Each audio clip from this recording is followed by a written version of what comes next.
ঘুম থেকে উঠে অবনী দেখে ঘড়িতে সকাল 9টা। রোহান বিছানায় নেই, কাল রাতে দেরিতে ঘুমিয়েছে, তাই ঘুমটা ভাঙতেও একটু দেরি হয়ে গেল। বিছানার পাশে ছোট্ট একটা চিরকুট। লোকটা সারা রাত এত বিরক্ত করেছে, একটু ঘুমোতে দেয়নি। নিজে কি করে যে উঠে অফিসে চলে গেল কে জানে। দায়িত্বের ক্ষেত্রে পুরুষ মানুষ সবসময় এগিয়ে। অবনী চিঠিটা নিয়ে পড়তে শুরু করে। প্রিয় অবনী, আমি অফিসে গেলাম। শুভ সকাল প্রিয়তমা। তুমি যখন ঘুম থেকে উঠবে তখন আমি অফিসে থাকবো। গত রাতে যেসব করেছি আজ ফিরলে কিন্তু আমার চাই। অবনী হেসে বিছানা থেকে তাড়াতাড়ি ওঠে। গোসল করে আয়নার সামনে এসে দ্রুত তৈরি হয়ে নিল। গত রাতে এখানে এসেছে। বাড়িতে সাধারণ কয়েকজন ছিল। ঘরটা ফুল দিয়ে সাজানো হয়েছে। অবনীর রোহানের সাথে বিয়ে হয়েছে 1 বছর হয়, তবে এবারই প্রথম সে শ্বশুর বাড়িতে এসেছে। এদিকে আজকেই সে অনেক বেলা করে ঘুম থেকে উঠেছে। রোহান তাকে জাগাতে পারত। এখন রোহানের উপর রাগ হচ্ছে, নিজের উপরও রাগ হচ্ছে বোকামির জন্য। অবনী তাড়াতাড়ি পণ্যের কাপড় ঠিকঠাক করে সামনের ঘরে যায়। বাড়িতে রোহানের ছোট খালা আছেন। আজকে দুপুরের পর আবার চলে যাবেন। অবনী সামনের ঘরে এসে দেখে টেবিলে খাবার সাজানো। মানসিকভাবে প্রস্তুতি নেয় আজকে তাকে নিশ্চিত কথা শুনতে হবে।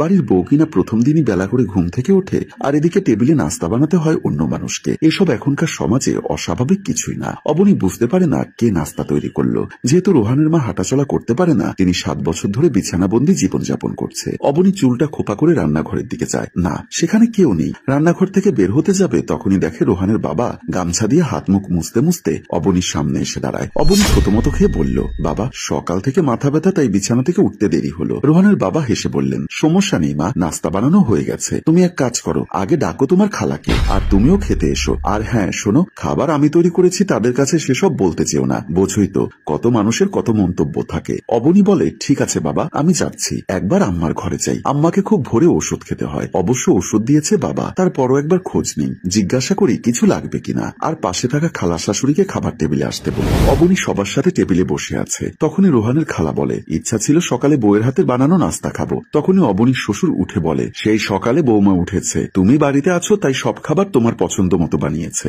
তাই নাকি? নাস্তা খেয়ে তো ভালোই লাগছে। দেখি দুপুরের রান্না কেমন হয়, তোমার রান্নার প্রশংসা করতে পারি কিনা। অবনী বলল, আচ্ছা ঠিক আছে, আমি আপনাকে দুপুরের রান্না করে খাওয়াবো। অবনী আবার খেতে খেতে একবার বাবার দিকে তাকায়, তারপর নিজের মনে মনে বাবার রান্নার প্রশংসা করে। বাবার হাতের নাস্তা সত্যি অসাধারণ। যেহেতু খালা আজকে দুপুরে খাবার খেয়ে রাতের গাড়িতে চলে যাবে, তাই বাড়িতে বিশেষ রান্নার আয়োজন হয়। অবনীর ছোট ভাইকেও আসতে বলা হয়, সেও দুপুরে এখানে খাবে। সে এখন তার শ্বশুরের সাথে বসে টিভিতে খেলা দেখছে। কিন্তু ঝামেলা হয়, অবনী কখনো এত মানুষের রান্না একসাথে করেনি। লবণ চেক করে দেখলেও হয়নি। এমন সময় অবনীর শ্বশুর রান্নাঘরে এসে বললেন, আমি তোমাকে সব কাজে সাহায্য করব, কিন্তু বাবা কি ভাবছো আমি পারবো না? দেখো মা, তোমার শাশুড়ি প্যারালাইজড হবার আগে থেকেই মাসে অন্তত 1 সপ্তাহের বেশি অসুস্থ থাকতেন। আর আমার তো কোনো মেয়ে নেই। রোহান থাকতো ভার্সিটিতে, আমি তখন বাসার রান্না করতাম। আর বিছানাবন্দি হওয়ার পরে রোহান আর আমি মিলেই রান্নার কাজটা করি। তখন থেকে করতে করতে সব অভ্যাস হয়ে গেছে। অবশ্য শুরুতে কিন্তু তেমন কিছু পারতাম না। কখনো রোহানের মা রান্নাঘরে চেয়ার পেতে বসে থাকতো, তারপর সবকিছু শিখিয়ে দিত।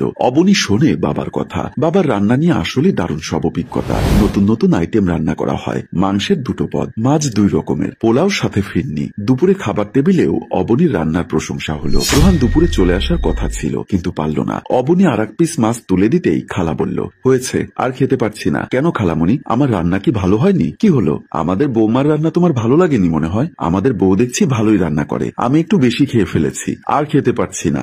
সত্যি খুব ভালো হয়েছে, আর দেরি করলে আমরা কিন্তু বাস মিস করব। সবাই হেসে উঠল।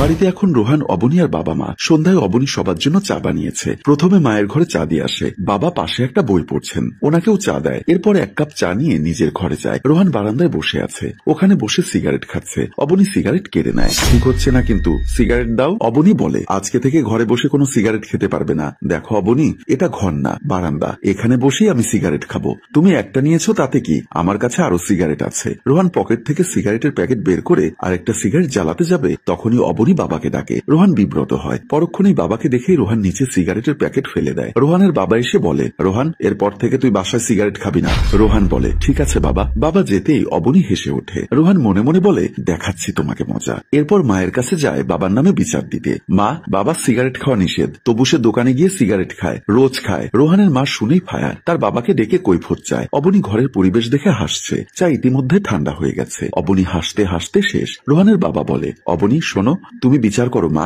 আমি দিনে একটা সিগারেট খাই, তবে রোহানের মতো অত না। বাবা, সেই একটাও খেতে পারবেন না আজকে থেকে। তাহলে আমি আর মা মিলে আপনাদের বাবা ছেলের ভাত বন্ধ করে দিব। রোহান বলে, আসছে আমার ভাত বন্ধ করতে। রোহানের মা পাশ থেকে বলে, আমিও অবনীর সাথে একমত, তোদের বাপ বেটার ভাত বন্ধ হবে। অবনীর এই বাড়িতে প্রথম দিনটা বেশ আনন্দে কাটে, মনে হচ্ছে বেড়াতে এসেছে। এসেছে এখানে। সেই সকাল থেকে সুন্দর সব মুহূর্ত ঘিরে ছিল। অবনী ক্লাস 7-এ পড়বার সময় বাবাকে হারিয়েছে। বাবার মুখটা মনে করতে পারে না, তবে এই বাড়িতে অবনী বাবাকে পেয়েছে। বাবা বেঁচে থাকলে হয়তো এমনই হতো। হঠাৎ কথাটা মাথায় এলো, চোখটা ভরে এলো যেন। এভাবেই একটি পরিবারের হাসি খুশি মেলবন্ধন দেখিয়ে আমাদের গল্পটি শেষ হলো। সম্মানিত ভিউয়ার্স, গল্প কেমন লেগেছে জানাবেন কিন্তু। গল্পটির রচনা ও পরিচালনায় অভি, ক্যামেরায় শিহাব এবং প্রযোজনায় মঞ্জুর মোর্শেদ। ধন্যবাদ।